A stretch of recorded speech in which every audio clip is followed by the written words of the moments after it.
મારી શાળા પ્લાસ્ટિક મુક્ત શાળા અંતર્ગત માળિયાહાટીના તાલુકાની વડિયા પે સેન્ટર શાળાને વર્લ્ડ વાઇડ બુક ઓફ રેકોર્ડમાં સ્થાન મળ્યું છે. વડિયા પે સેન્ટર શાળાના ગણિત વિજ્ઞાનના શિક્ષક કિંજલબેન રાઠોડ કે જેમણે છેલ્લા 1 વર્ષથી મારી શાળા પ્લાસ્ટિક મુક્ત શાળા બનાવવાનું અભિયાન શરૂ કર્યું હતું, જેમાં શાળાના બાળકો તેમજ આચાર્ય હમીરભાઈ સિંધવ તેમજ સમગ્ર સ્ટાફની ભાગીદારીથી આ પ્લાસ્ટિક મુક્ત શાળા અભિયાન વેગવંતુ બન્યું હતું. શાળાના વિદ્યાર્થીઓએ 1100 જેટલી પ્લાસ્ટિકની બોટલ ભેગી કરીને વડિયા પે સેન્ટર શાળાને અને ગામને પર્યાવરણ સંરક્ષણનું ઉત્તમ ઉદાહરણ પૂરું પાડ્યું છે. વડિયા પે સેન્ટર શાળાના ધોરણ 4 થી 8 ના 70 જેટલા બાળકો દ્વારા ઇકો બ્રિક્સ બોટલ ભેગી કરી શાળાને પોલિથીન પ્લાસ્ટિક મુક્ત શાળા બનાવી છે.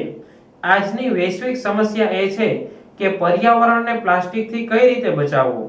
છેલ્લા 1 દાયકામાં પર્યાવરણ અને સિંગલ યુઝ પ્લાસ્ટિકના ખોટા ઉપયોગથી કેન્સર અને એના જેવા ભયંકર રોગોનું પ્રમાણ ખૂબ વધ્યું છે. દરિયામાં, નદીમાં, તળાવમાં જ્યાં જુઓ ત્યાં પોલિથીન અને પ્લાસ્ટિક દેખાય છે. આ બધું જોતા સરકાર સ્વચ્છતા હી સેવા અંતર્ગત સિંગલ યુઝ પ્લાસ્ટિક ઉપયોગ નહીં કરવા લોકોમાં જાગૃતિ લાવવાનું કામ કરી રહી છે. સરકાર દ્વારા આવા અનેક અભિયાન ચાલુ થયા છે. આ અભિયાનનો મુખ્ય હેતુ એ છે કે બાળકોને પ્લાસ્ટિકના વપરાશથી થતા નુકસાન અંગે માહિતગાર કરવાનો અને પર્યાવરણનું સંરક્ષણ જાળવવાનો છે.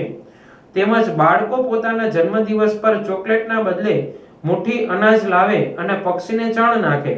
જો ઘરે પ્લાસ્ટિક હોય તો માત્ર 1 દિવસના પ્રયોગથી નકામી પ્લાસ્ટિકની બોટલમાં નકામું પોલિથીન પ્લાસ્ટિક ભરે અને શાકભાજી લેવા માટે કાપડની થેલીનો ઉપયોગ કરે એવા ઘરે મેસેજ આપે તેવું મહા અભિયાન ચાલુ કર્યું હતું, જેમાં શાળાના બાળકો ઉત્સાહપૂર્વક જોડાયા હતા.